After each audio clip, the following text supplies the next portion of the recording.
Welcome to the Immigrant Programmers channel. This is Pranav, and today we are going to talk about how Amazon controls more than 40% of the internet, what happened when a behemoth company like Amazon went down last week, and why is this a problem for you?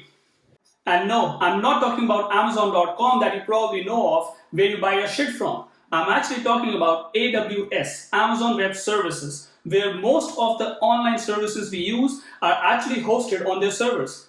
Now, let me give you an easy example.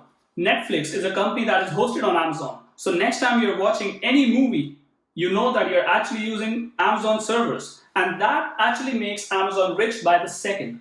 But what happens when Amazon goes down?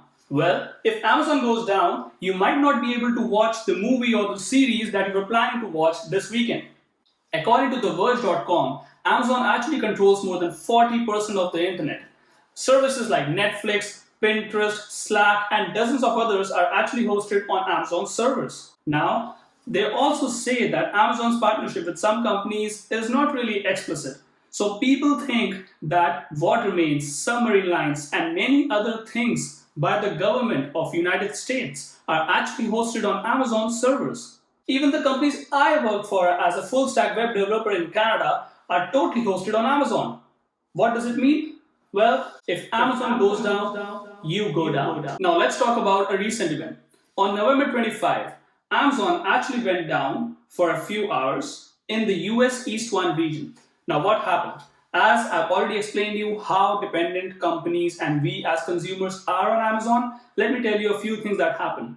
And believe me, they really happened. I'll throw in the tweets that were posted by actual companies, that were posted by customers, and were also posted by Amazon itself. So, people were not able to clean their house with Roombas because, well, Amazon go down and Roomba is hosted on AWS. iRobot, the manufacturer of Roomba, actually tweeted that an Amazon AWS outage is currently impacting our iRobot home app. Please know that our team is aware and monitoring the situation and hope to get the app online back soon. Thank you for understanding and patience. Well, you kind of get to know why it's a problem. What if, except a few hours, Amazon went down for a few days, for a few months? What happens when Amazon collapses? I don't really think that's going to happen, but we have to think about the worst case scenario as a company and as consumers. SPJ posted, I don't know who he or she is, SPJ posted on Twitter that my beep beep doorbell doesn't work because AWS US East 1 is having issues. Well, you know what I'm talking about. Someone was not able to turn on their Christmas lights because of the AWS outage. Well, we are so much dependent on technology. And being a programmer, I really appreciate technology. I want my home to be fully automated. I love technology, I love AWS, I love what they do, but I think monopoly in any field can be actually dangerous because when we are totally dependent on one company for everything in our life, from entertainment to our cars to a light bulb in our house, to our doorbell, to the cleaning system of our house, to the security system of our house. If the government servers, if the government's sensitive data is on AWS, if everything is controlled by one company, I know it has some advantages, but it has many disadvantages as well. Sometimes I wonder why everything is hosted on AWS when we have Google Cloud, we have Microsoft Azure, but why Amazon? Well, there's a big reason behind it.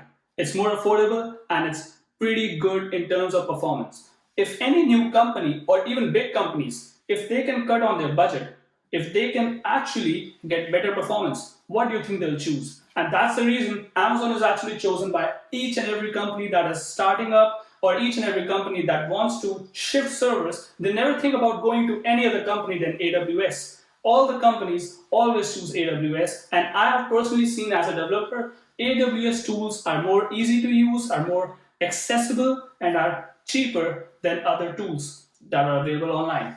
But AWS also controls the internet. According to John Green, who's actually an AWS consultant, he says that if Amazon Web Services went busy or entirely offline tomorrow, what will happen?